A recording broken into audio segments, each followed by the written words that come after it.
China is known as the world's factory and the largest manufacturing country, but it's becoming harder for foreign investors to do business there due to increasing prices, intellectual property theft, increased competition locally, and geopolitical tensions. It was only natural that manufacturers started looking for alternatives, and one of those is the emerging Southeast Asian country of Vietnam. Can the country that attracted investments from Samsung, LG, Intel, and Apple become the new China? And what is fueling its astonishing growth? Find out in today's video. Hello and welcome back to PST Asia. By the people, for the people. Vietnam's rise to power is even more impressive when you understand how far it has come in 30 short years. The Vietnam War, which began in November of 1955 and ended in April of 1975, left the country to total ruin. It was one of the poorest countries in the world. The war was followed by more conflict inside the country, and by the mid-1980s, GDP per capita was between $200 and $300.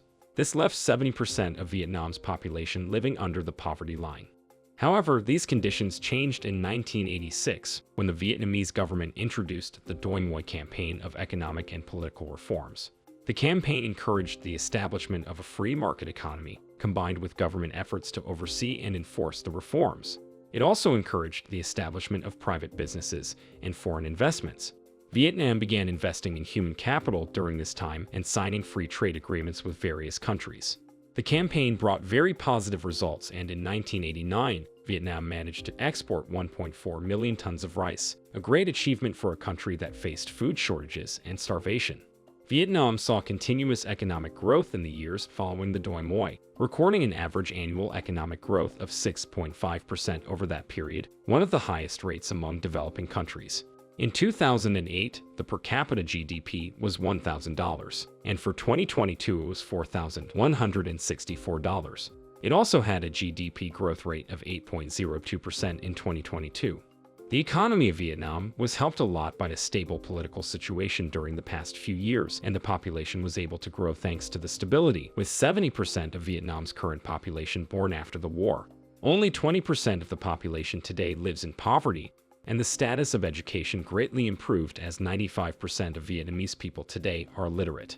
The Vietnamese government's continuous encouragement of free trade and foreign investment brings us to September of this year, when President Joe Biden visited Vietnam to strengthen relations between Washington and Hanoi. During the visit, he emphasized the importance of an economic alliance between the two countries, highlighting America's desire for an Asian ally to offset tensions with China and the ambitions both countries have for key technologies, such as chip manufacturing.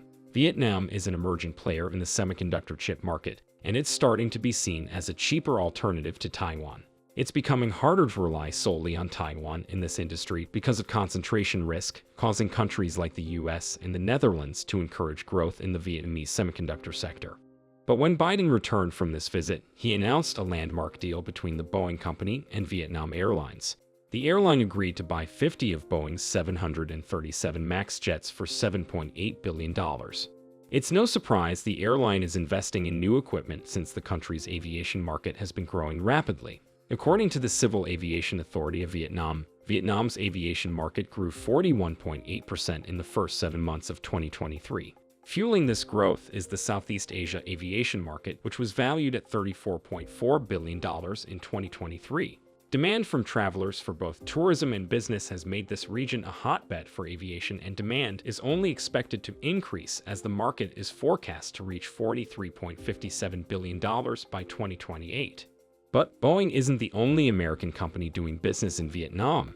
In fact, companies like Apple and Intel continue to pour more money into Vietnam to diversify their supply chains. The trigger for this diversification was partly due to the effects of the pandemic, which made companies take a second look at their reliance on China.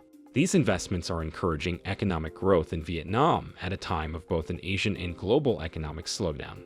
Meanwhile, other Western countries, such as the Netherlands, France, Luxembourg, and Germany, are Europe's top investors in Vietnam. Together, they have a combined investment of $20 billion. However, Vietnam's trade with the United Kingdom has notably increased 16.6% from 2022 to 2023 as a result of the UK-Vietnam Free Trade Agreement signed in 2021. On the Asian side, Vietnam's top foreign investor globally is Singapore.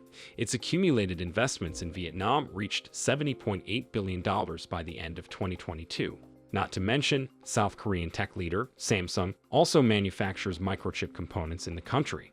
This surge in foreign investment has boosted Vietnam's economy as more foreign companies built factories, increasing productivity growth. In light of this investment, the Development Bank of Singapore forecast in 2019 that Vietnam's economy will grow 6% to 6.5% by 2029, exceeding Singapore's own economy.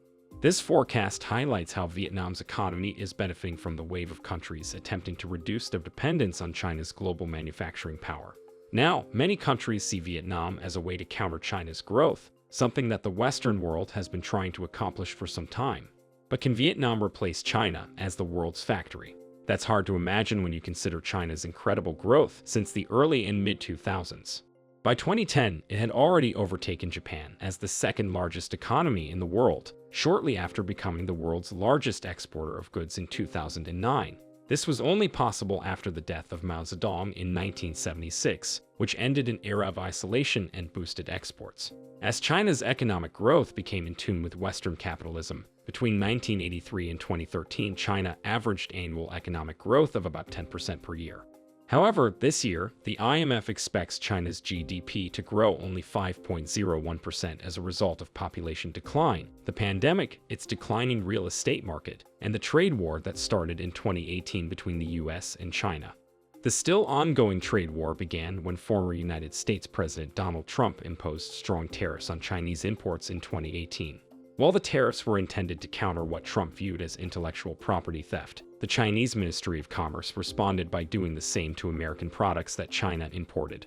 Against this backdrop of geopolitical tensions, the rest of the world has increasingly viewed China as a risk, and now European and Asian foreign investors are beginning to see the cracks in China's facade. It's no secret China's economy is slowing and its real estate sector is crumbling, but the country is also facing increased competition from manufacturers in other countries, which no longer rely on China. The country's situation is also worsened by deflation resulting from a lack of consumer demand, as illustrated by the country's consumer price index for September, which came in below the 0.2% increase analysts had expected. In fact, consumer prices have been falling since July, the first time this has occurred since 2021. Overall, lagging demand hasn't encouraged foreign investors. But possibly the greatest obstacle for foreign investors is China's regulatory policies. In April of 2023, Beijing expanded the list of activities that would be considered spying if foreign businesses took part in. Chinese officials started to scrutinize and investigate foreign companies and even accused American consultancy firm Capvision of leaking military information.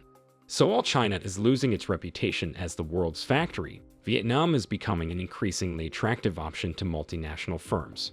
In fact, the country entered the rankings of the top 20 countries attracting the most investment capital in the world for the first time in 2020. It was also the top-performing economy in Asia in 2020 despite the pandemic. But what are the drivers motivating them to move their businesses to Vietnam? For starters, manufacturing in Vietnam is cheaper. Vietnam's labor costs are about half of China's at $2.99 an hour compared to China's $6.50. It also has a robust workforce, with 68.1% of its almost 100 million population participating in the labor force as of 2022. The country is also surprisingly rich in natural resources. It has an abundance of minerals used in production such as copper, iron, zinc, and nickel. Thanks to its development of its minerals extraction and processing industry, Vietnam is currently ranked third in the world in terms of its rare minerals mining potential. Besides this, Vietnam has over 80 free trade agreements with other countries. By reducing and even eliminating tariffs on products traded between Vietnam and the countries it has agreements with, it has taken on a more active role in international trade. This is complemented by the Vietnamese government's encouragement of foreign investment through investment laws that reduce the complicated administrative procedures required for businesses.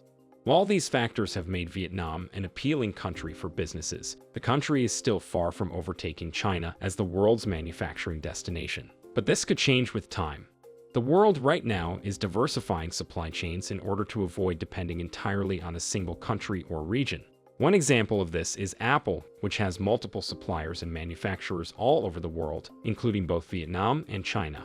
While it is true that Vietnam currently benefits from geopolitical tensions with China, diversification cuts both ways and manufacturers are not eager to rely entirely on Vietnam. In fact, Vietnam faces competition from other countries such as India, which is cheaper, and Taiwan, which is better suited for tech manufacturing thanks to its existing resources. Despite this, Vietnam is more politically stable than India and cheaper than Taiwan, so it's still in the running to replace China. But like every other Asian manufacturing country, it has its pros and cons. As is, the country's infrastructure is lacking, and it still relies heavily on importing raw materials from China, South Korea, and other ASEAN countries. Another challenge that Vietnam faces is the general slowdown in the global economy and demand. The IMF released a forecast in June that predicts Vietnam's growth will drop from 8% to 5.8% this year as it deals with lower global demand for its exports. Yet Vietnam is still outpacing the overall global growth of 3%, as well as that of other major economies such as the United States, China, and Europe, so overall it's not that concerning. However, China still has a leg up on Vietnam when it comes to its workforce. In terms of sheer size, Vietnam's workforce only accounts for 7% of China's. Besides this, Vietnam is no match for China's workforce when it comes to education level and skilled labor. While Vietnam's workforce is growing and becoming more advanced with increasing government interest in technology and education, it will take years for it to catch up. In the end, it's not certain that Vietnam will completely replace China as the world's factory, but what is certain is that foreign companies that manufacture in Asia will continue to spread out their operations across the continent to save costs.